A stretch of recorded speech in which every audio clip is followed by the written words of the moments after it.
Ethan and Hila since October 7th. In his video, at 7 minutes 50 seconds, he mentions he has already been radicalized by Hassan in 2019 and 2020. It seems to me that this guy is the exact sort of awful person Ethan was talking about that is within Hassan's community. Instead of facing and reflecting on that criticism, he goes on to spotlight this guy's obsessive hatred to his audience. So here's this fucking guy. Ever since November 23, he's been calling Ethan a Zionist, scumbag, genocide, denying IDF simp, Israel defender, amongst many other parasocial insane things. I made an Imager album of his H3 snark posts in chronological order and sprinkled in a few of his cringy main subreddit posts too along with it. Once again, I have a policy. If you're gonna post to snark with your face, I'd like to know who you are. You labeled me an anti-Semite, not because of anything I'd said, and certainly not because of anything in the video itself. You never watched the video, never addressed a single point I made. I haven't watched the whole thing. It's long as I generally don't like watching videos like this because it's usually depressing. But because you needed a scapegoat, someone to absorb the blame you could never accept. Ethan is a scumbag, genocide-denying, IDF simp, Israel defender. And don't try to tell me I only think that because he's Jewish. Nobody mentioned that, bro. You brought that up. I think that because he's a genocide-denying, IDF simp, Israel defender. He says, this sub fell off, man. It used to be about hating Ethan and supporting the crew. Motherfucker, I still watch H3 and subscribe, and I'm still a member because I love the crew. Zach is annoying, though. Now, interestingly, this man loves everybody on the crew except Zach. How you doing, comrade? Now, again, I didn't bring up Judaism. That was something he brought up. But what does me and Zach have in common? That's a good point. That the other crew members don't have. I wonder what that could be. Circumcised?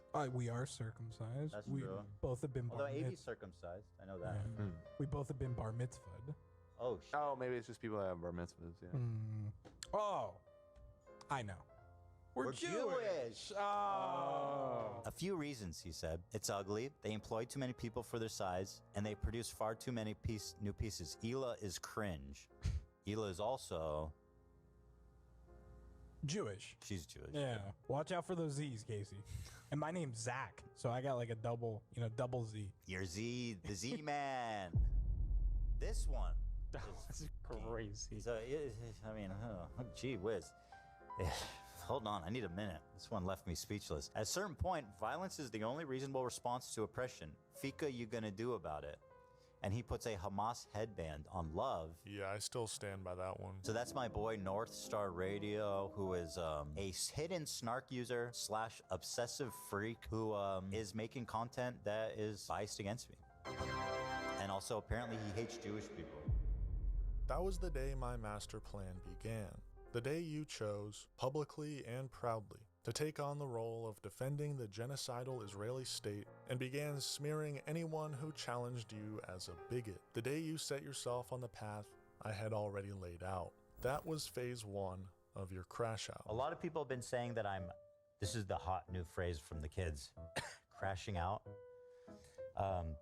Hassan was on a stream saying that I'm having a, quote, narcissistic crash out. I don't know what exactly that means.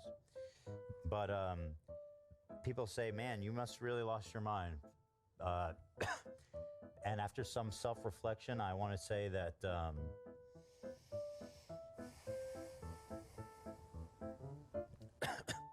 I apologize for nothing.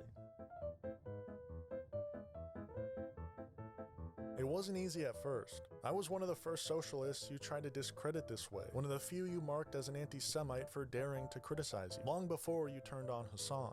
But I stood my ground, because the truth was worth fighting for. And it seems to have like a neutral title, but I think everybody noticed as they were watching through it, even Hassan, I think, commented on it. This video's a little fucking weird. Yeah. You mentioned you had watched it. Yeah, I saw the whole thing. It is biased towards Hassan. It's all about how you kind of screwed everything up, and pretty much the core of the video is that you became like a debate pervert who then challenged Hassan and lost.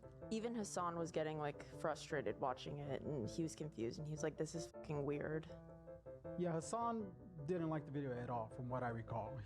He thought it was weird, and the more it went on, the more he kind of like disliked it. Oh, I gotta go. I gotta finish. I'll finish this tomorrow. I gotta do the podcast. Personal news-wise, I ended the broadcast.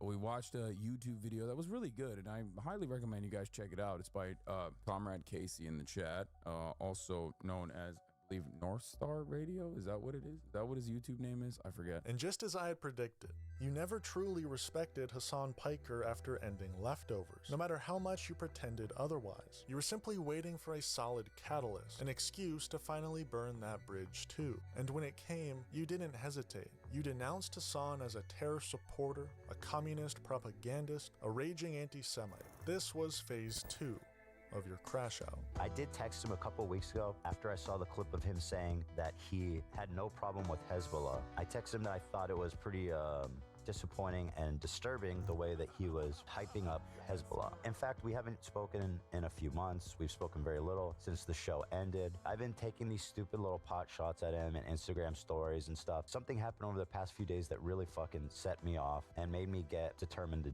finally just do this once and for all. I am seeing a concerning rise in anti-Semitism and a normalization of it. I don't think Hassan is anti-Semitic, but I do think that stuff he does contributes to it. Didn't call you a vicious anti-Semite. Well, never say never. Well, I think he's. I think he's. You've definitely called him an anti-Semite many times. Vicious is different. I think he propagates anti-Semitism. It made me think of this tweet from our wonderful Houthi pirate, the cute Houthi pirate that Hassan interviewed, and I remembered this tweet he put out. Just a cute tweet from our favorite Houthi. Same people telling me to kill myself love this guy, and that's true. They do. They love him. Hassan interviewed him. He hypes him up even as recent as like this week. This is a tweet he put out. The execution that we will carry out on all Zionists. This kid is a rampant anti-Semite and a violent Houthi terrorist. This kind of rhetoric, frankly, disgusts and scares me. People call me a Zionist. People call my wife a Zionist. It's my family. It's my children's life. And this is a guy someone who I considered a friend, is talking about how cute and funny and awesome he is. And here is Hassan, their darling creator, has tons of ads running on his channel, showing to his audience that Houthis are awesome. For whatever reason, I find a lot of anti-Semitism, anti-Zionism, weird, obsessive harassment is pretty much 80% Hassan fans. There's nobody on the entire platform to call him out. Nobody. They've all been banned. They've all been banned. Nobody. There is not a single dissenting voice with his fucking straight up radical, anti-American, anti-Semitic, fucking pro-China, pro-Russia, pro-terrorism takes. This is fringe, psychotic shit that is not normal. And it is the only acceptable voice on Twitch.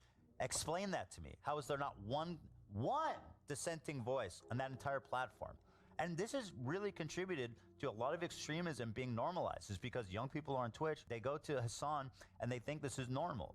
And it's the only option. You can't even click over to someone else who's like, actually, this is why Hassan's wrong. It doesn't exist. It literally doesn't exist. Phase 1 was simple. Bait the hook. Get you to expose yourself. And you did, publicly, spectacularly. But phase 2, that was psychological. I didn't need to make you look bad anymore. I just had to make sure you felt ignored. That's why I told Hassan, don't respond. Don't give Ethan the fight he wants. He's been shitting on you on his members only streams. I don't care. I don't care. Bro literally shat on you yesterday and his coworker for saying from the river to the sea, sorry dog. I don't care. I do not care. I don't care. And neither should you. I personally don't even care if he's like calling me out or whatever. I heard that like people were saying that Ethan talked about me on his podcast today or some shit like that. I don't care. I genuinely don't care. No matter how desperate you got, he stayed silent. Not because he was afraid, not because he didn't have a response, because silence was the response. And that silence drove you insane. Hassan can't watch a single point I made. He just needs to fucking call me crazy and say I'm hallucinating. Zero accountability. That's so cowardly, man. At least watch it. Hassan, I'm sad to say, did not watch any of it. He didn't watch a single point I made. When I get criticized, I pull it up and I watch the fucking criticism. Hassan opens Comrade Casey tweets and snark posts and reads their interpretation of my video. The guy is such a coward, dude. He still has not responded. This man takes the opportunity to watch every single Ethan hate video on stream in its entirety. I don't think I've watched one hate video on Hassan because it's fucking pathetic. But he manages to do it every day, pretty much every Ethan hate video, of which we all know there's a lot. You'd already burned bridges with Frogan, with me, with the Leftovers audience, and now Hassan was slipping away too. No matter how many times you baited him, he refused to acknowledge you. And the more he ignored you, the more irrelevant you felt, the more invisible you became. For a man like you, a man who lives for reaction, for engagement, that was unbearable. But while Hassan stayed silent, he wasn't blind. I made sure of that. Anyway, this is Ethan Klein and the Rise of Liberal Islamophobia. Before you ever released the content nuke, I compiled every deranged thing you'd said in defense of Israel, the things you thought no one had noticed, and put them into a single video. Hassan watched it. For the first time, he saw what you really were. Frankly, are a lot of Palestinians, right, in the area. And once the Palestinians outnumber the Jews, basically... Like, this is just great replacement. You understand that, right? It's going to be a secular country? You mean Hamas, the Islamic fundamentalist group? I haven't seen this video. What the is this? I don't even know where this is from, but this is a ridiculous video. By the way, segregation is not real. There's 20% of the population in Israel is Palestinian, full citizens, integrated in all levels of work. I'm beginning to realize that I just didn't see a lot of Ethan's commentary after the leftovers fallout, which led me to assume that he wasn't doing straightforward pro-Israel propaganda, because this right here is just straight up Hasbara. But still, he didn't respond. That was the brilliance of it. He waited, and as the silence dragged on, the pressure built until you finally cracked. What a fucking liar, dude. What a Weasley little fucking liar. He's just straight up lying. He's just lying right now. In fact, this is a lie that he keeps saying, is that I'm somehow aligning myself with Keemstar. You not only continued framing Hassan as some kind of communist terrorist sympathizer, but pushed the narrative harder, louder. You weren't just lashing out anymore. You were building a case, a manifesto. Any laws that we can go after Hassan for? Are you familiar with that? Has he broken any domestic terror laws or... No, probably not domestic terror laws, but like inciting. I mean, what can we do about that? Because you thought if you laid it all out, if you compiled every petty grievance, every distorted memory, every talking point into one massive piece of content, you could force him to engage. That was the birth of the content nuke. Also, I have been teasing a work on a video I've been working on, or a special project, let's say. I have spent every waking moment on this project.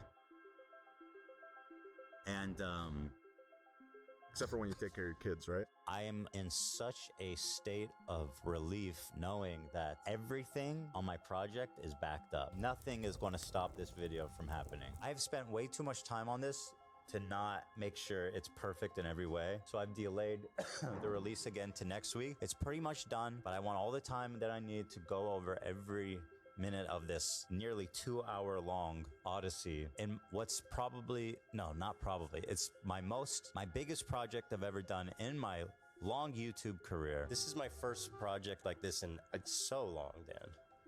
And the world is waiting. But what you didn't realize is that was my plan all along. I wanted you to crack. I wanted you to gather all your worst takes, your flimsiest arguments, and your pettiest grievances into one massive public self-own. Because I knew that once you did, once you pushed all your chips in, that's when the real spiral would begin. And you walked right into it. The solution to that would always be education and offering more... Re-education? Re-education, certainly, yeah. If putting capitalists in re-education camps isn't disturbing enough, I started to notice that Hassan was carrying a lot of...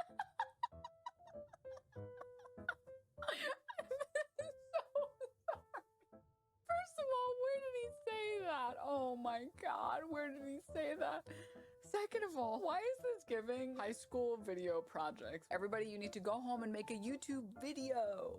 All right. They've also set up landmines in agricultural spots, making the fields virtually worthless. That's an interesting claim, isn't it? So let's check that out. You can immediately tell there's something weird here, because it's like citing the Yemen army saying this, and the Yemen army is the deeply unpopular Yemeni government that basically the entire country rebelled against. Let's look up this outlet. Who is Arab News? Arab News is an English language newspaper published in Saudi Arabia, and it is owned by Turki bin Salman Al Saud, the brother of the ruling crown prince of Saudi Arabia, Mohammed bin Salman. This is Ethan Klein's source, a Saudi government propaganda outlet. This is one of the greatest minds of our time, clearly. The content nuke was supposed to be your magnum opus. Nearly 2 hours of self-pity, delusion, and projection. A desperate attempt to force the world, and especially Hassan, to finally pay attention. And in a way, it worked. You got the attention you craved, but not the kind that brings validation or victory. You got the kind that brings reckoning.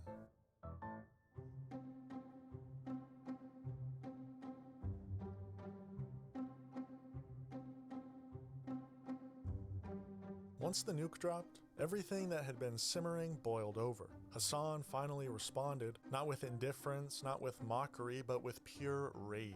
The silence you mistook for weakness had only sharpened the blade, and when it came down hard. You literally have an intellectual disability if you think that, like, I am fearful of watching an hour and 40-minute video made by a dude who literally thought Roe v. Wade was the gay one last week. When I'm watching children get mutilated every goddamn day, I think it's a pathetically selfish way to approach that conversation from the personal feelings of a rich 100 millionaire sitting in a Bel Air mansion talking about his own goddamn feelings. God damn, how selfish, how delusional, how stupid to just like think that anyone outside of your marginal cult that you have whittled away over and over again is going to look at the situation and go, yeah, you know what, dude, you are actually right. You've totally convinced me that baby murder, unlimited baby murder is all right now, actually. That like people who call that sort of behavior out are all seemingly radical Islamist extremist terrorists who I will assume are being funded by Qatar. You didn't just lose a debate, you lost the last shred of credibility that allowed people to take you seriously. But the fallout didn't end there. It couldn't, because that was only the beginning. Your housekeeper sued you, and CPS came knocking, both entirely out of my hands, I should add. If I had to guess, that was your estranged housekeeper settling some unfinished business. My former housekeeper, Elizabeth, her name's in the complaint, filed a lawsuit for, I think, the charge is wrongful termination. Her allegation is that she needed time off to get her hernia treated, and then we just fired her. This morning, we got a visit from Child Protective Services. Reddit completely turned on you, which was entirely me. There's like this faux moi, there's YouTube drama, there's snark, and now I even started seeing it on this subreddit. There was an attempt that seemed to all be somehow run by these people, and it's come to the point where it's just like completely non-stop, relentless. The harassment that me and Ela are receiving is just genuinely comparable. I'm seeing people say, I'm looking into it right now real quick, but that these subs all share common mods. Yes, Reddit is fucking sleeping at the wheel. This shit that they're allowing is so fucked. They have the same moderators on all of these fucking huge subreddits that are just weaponized harassment. There has to be a way to hold Reddit accountable. At this point, I can't even blame the snarkers. It's just they are enabling it, they're allowing it, and as far as I can tell, they are participating in it. I mean, I practically begged Steve Huffman to watch what you were saying about him, and as soon as he did, it was over for you. Where's Reddit Congrats. headquarters? San Francisco? Maybe do this after the show? Well, I'm saying I'll go there and do a show in front of their fucking office. I'll do what I have to do. These people are fucking with my children. I will go and I will fucking stay there as long as I need to, and I will do the show in front of Reddit headquarters and dedicate every fucking episode to destroying every executive officer there and dragging them to fucking hell. That's my point. I no longer care, right? I don't care. I will drag these people into hell with me.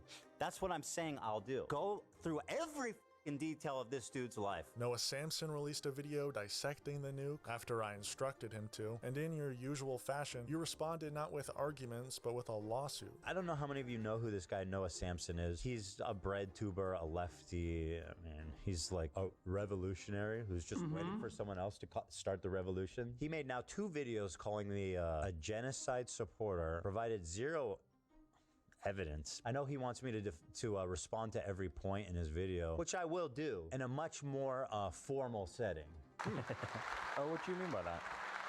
Some sort of symposium? No, he started his second video by saying Ethan's threatened to sue me.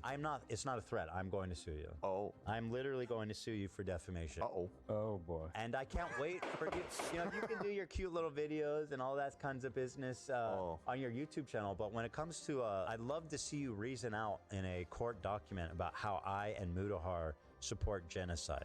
I really look forward to that. And just when it seemed like there might be a moment to breathe, iDubbbz released Content Cop H3, a clean, methodical dissection of your entire public unraveling. That was the final straw. What happened? There's more bad news? I do have some more bad news for you. Your old friend iDubbbz just released a video. Yeah. It's about you. No, it's not. Yes, it is. Oh my God. That is no, it can't be. It actually can't be. Holy dude. It sure is. Oh my God. Holy And from a quick scrub through, I think it's going to be a little spicy. Oh my God! Like what? What would I do to like fucking what kind of fucking like bro? What kind of cowardly bullshit is this? You bring on people who are fucking denims and Frogan? I actually can't believe that he did this. And it wasn't easy convincing old iDubbbz to betray his old friend. I really had to go above and beyond to achieve such a feat. And that really was the cherry on top, the final catalyst of chaos in my master plan. All I had to do now was sit back and watch my child take his first steps. Faced with the collapse of your image, your reputation, and your authority, you reverted to the only strategy you had ever found success from. You returned to the debate stage. The place I had been dragging you towards this entire time. The stage you tried to meet me on, but I refused. You weren't ready. You want to call in? I'll talk to North Star Radio. Get on the radio. Let's talk. I want to know why you think I'm a Zionist. Go on. KETA. Maybe he has a better explanation than money and dating. He probably does. You told yourself that this was a battlefield where you had once held control, so you challenged Sam Cedar, a friendly opponent. Oh, by the way, update. Everybody has been raving, has been pushing for a long time. Hassan will not debate me, but he's been saying, you don't need to talk to me. Talk to approved Jew, sanctioned official Jew friend, Sam Cedar. And after watching his crew disparage me for the 100 billionth time and just repeating like Hassan talking points mindlessly, I decided it's time to reach out to Sam Cedar to set it up. We're going to finally have a clash of the Jewish minds. Two great Jewish minds, mano y mano. Is it a clash? What happened? I don't think it'll be a clash at all. Someone you thought shared your views, but he didn't. So let me show you an example of something, and again, I know you don't care about the drama. To me, this isn't drama. This is one of the biggest, most influential streamers spreading something that I think is really dangerous. And you can agree or disagree, but it's a short clip, but I'll show it to you, and you tell me what you think. Any kind of fucking Zionist tendency should be treated in the same way as being a fucking rabid neo-Nazi. You shouldn't even let someone be the fucking local dog catcher, as Felix was posting. Now, to me, that seems like extremely dangerous, dehumanizing language about what could arguably be 70% of the Jewish diaspora, and certainly probably people you know in your family. Would I have said at any point in his life, someone's life? But I just think this is such a petty, like the idea that we're going to police. Hold on, let me respond. You want me to respond to this? No, I don't, like I say, I don't care about this, but if you're going to force me to respond to it, what Israel is doing right now is so far beyond the idea that someone says any time in your life or not or whatnot. He's talking about Zionism, and frankly, I think it's very difficult for me to understand how someone could have positive feelings at this time. Now, you want to say in the past and what? Okay. Yeah. Like I say, I will grant you at any time in your life that is too broad a step. But wait, let me finish. Yeah. You go in and you're making this about anti-Semitism by doing this hopscotch about a poll that people had positive feelings that Jewish people do, and then therefore he is anti-Semitic. And honestly, that type of conflation I think is so dangerous and so disingenuous. I don't want to get too passionate about this, but I will tell you something. I have had a guy who went to my bar mitzvah, my sister's bar mitzvah, my kid's bar mitzvah, sat at Passover with me 3 or 4 times, call my father and ask him if I'm anti-Semitic. Now, this is just one, that is just an example, an illustration of conflating what he's clearly talking about Zionism. Was it hyperbole to say any time in life, whatever? The fact of the matter is this conflation is dangerous for Jews.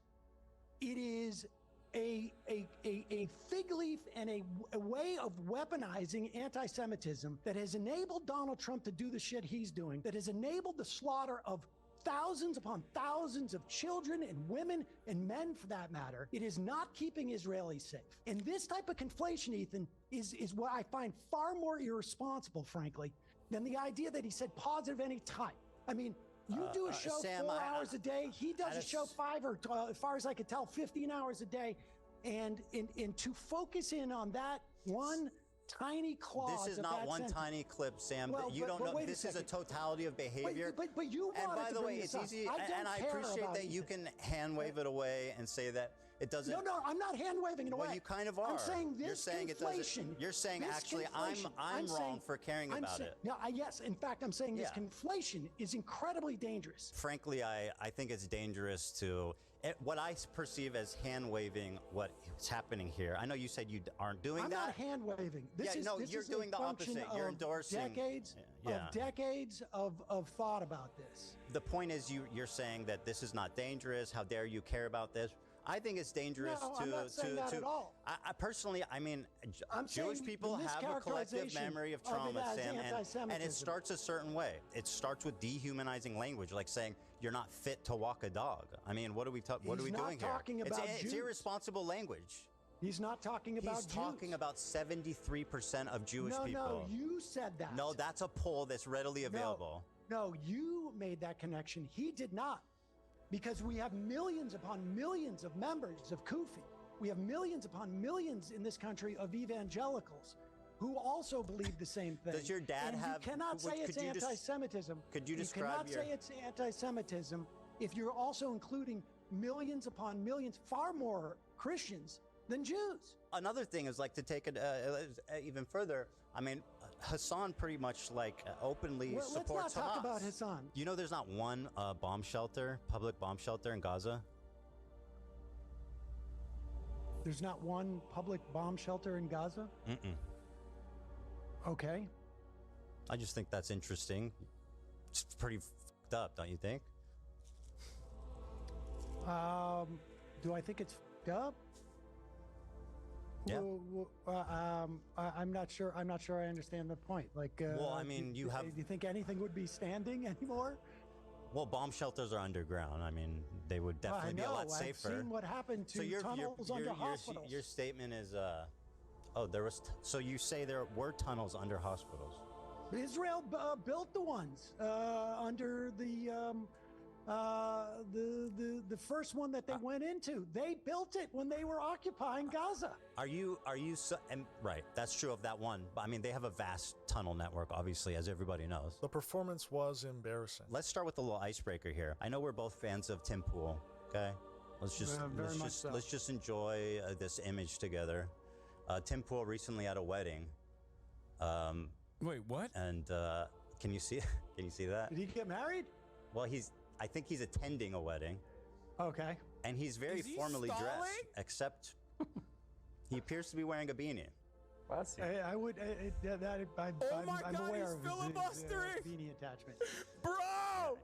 So I don't know. I Why thought are this you was filibustering the a fine look for conversation? our good friend Tim Pool there. But you assured yourself it was a fluke. Your next performance would be far better because you came prepared. You had your content nuke pulled up on its own tab, ready to fire whenever necessary. But it wasn't a fluke, because your next debate, the one with Hassan, was also a disaster I designed.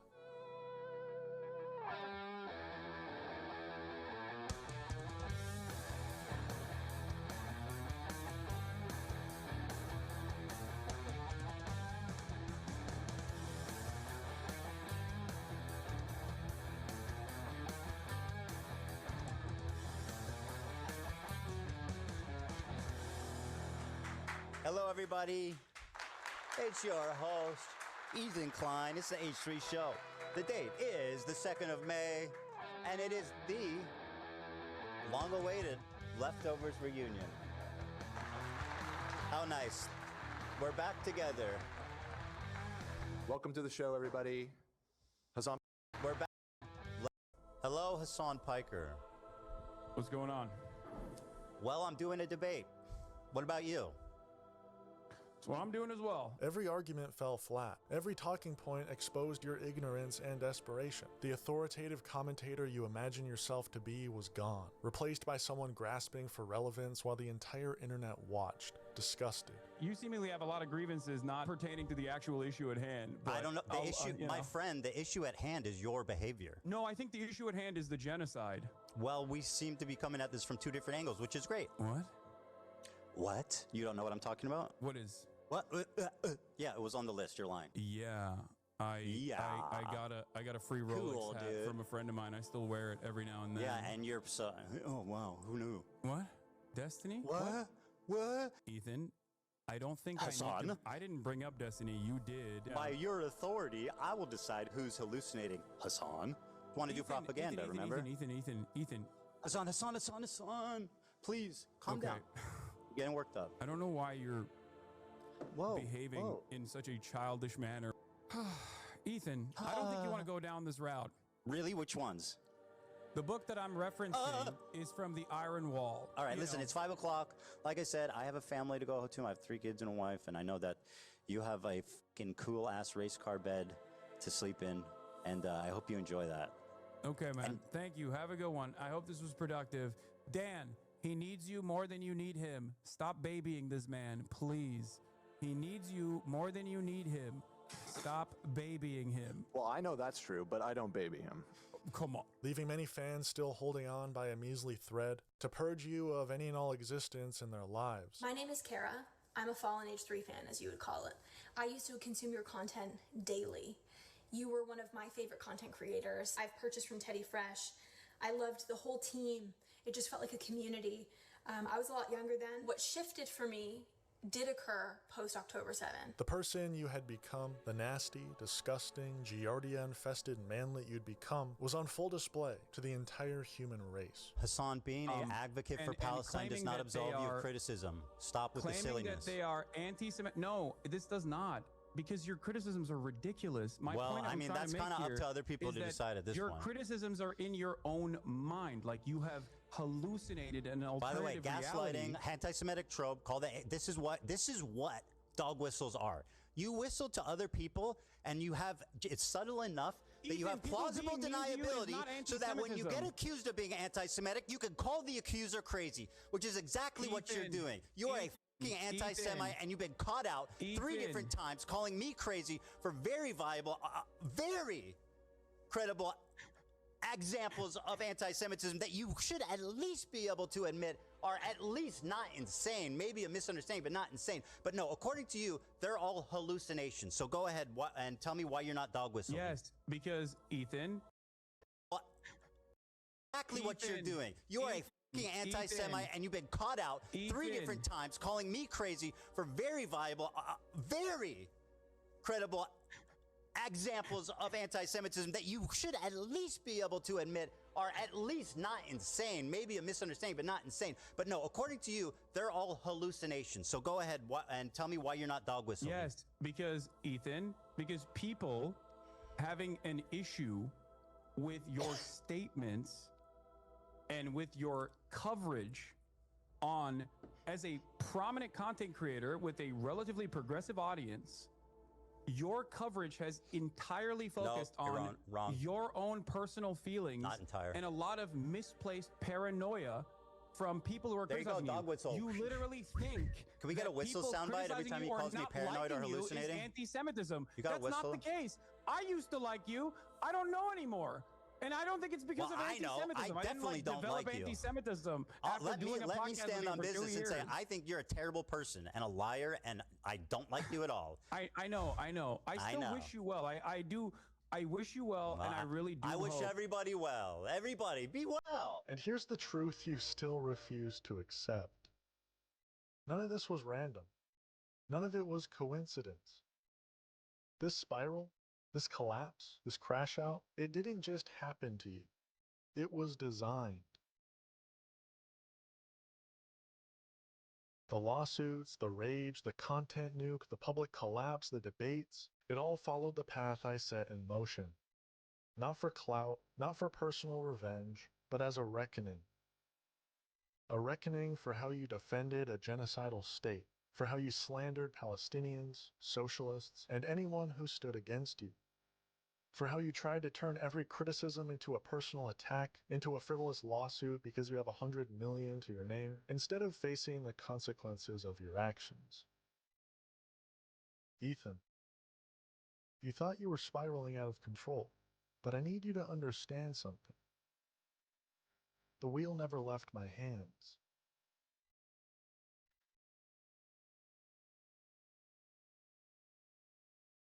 The crash out is complete, and the prophecy has been fulfilled.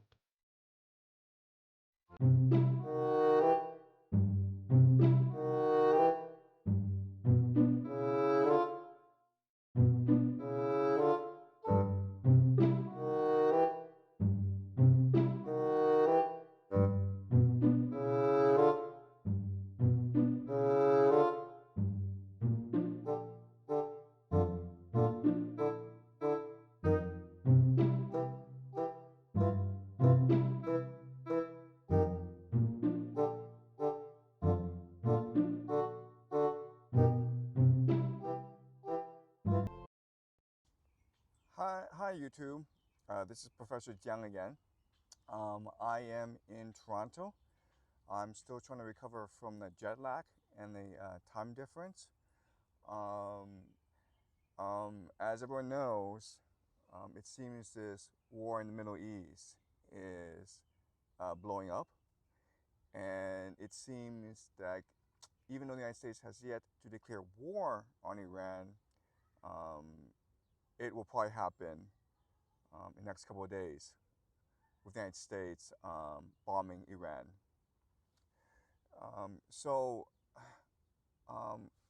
Today I'm going to share with you my impressions, my analysis of what's happening in the Middle East, and I hope that this discussion will be clarifying, right, and illuminating for many of you. So it's very clear what the U.S. intention is, because we've seen what the United States has done to Iraq, Libya, and Syria. They call it regime change, but it's really the destruction of the society, the destruction of the capacity as a people to be a nation, to work collectively. And the most glaring example, of course, is Iraq. In 2003, before the Americans invaded, it was a fairly well-functioning society. Yeah, I mean, there were sanctions that impoverished the people, but overall, I mean, it was a fairly stable society in Middle East. The United States goes in, overthrows Saddam Hussein, and at that time, you had a lot of people who welcomed this transition and this change, and they believed that the Americans will implement democracy, which was their stated mission, and it will lead to a more prosperous Iraq. But very soon afterwards, the Americans implement a policy called de-Baathification, which is to remove anyone from the Ba'athist Party, from government, from the military, from the police. And the problem with this is these are the elite of society. And you remove the elite from society, from the pillars of power, your society ceases to function properly. And that's exactly what happened. It led to massive sectarian violence that continues even today in Iraq. So I can't believe that anyone's as stupid to not know the consequences of this policy of de-Baathification. And so when the Americans say regime change in the Middle East, think of Iraq 2003 and what happened afterwards.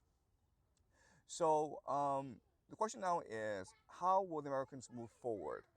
Well, the American strategy in the Middle East, it's been in place for the past 20 years. And regime change requires three pillars, okay? The first pillar is decapitation of the leadership. Just remove the entire leadership, okay? Second is revolutionary intent.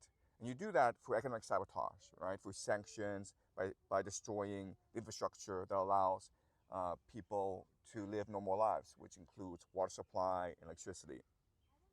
And the third pillar of the strategy is to foment sectarian violence, to divide and conquer the people, to take advantage of the fact that within these societies there are these minorities of people who have traditionally been suppressed. You give them a promise of a better life. So in Iraq 2003, you had the Kurds, but you also had the Shiites. Iran, there are tons and tons of minorities who are discontent with the way things are right now.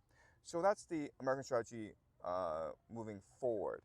And if we want to clarify or simplify the strategy, we can use a metaphor, okay? Americans, to win wars in the Middle East, they use bombs, they use propaganda, and they use money, okay?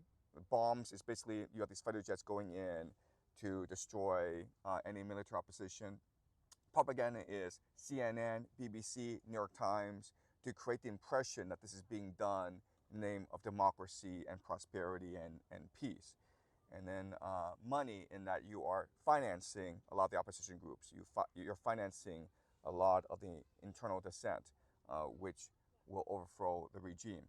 So this strategy, bombs, propaganda, money, it's also being implemented right now in Iran. And in fact, you can make the argument that this has been going on secretly underground for many years now.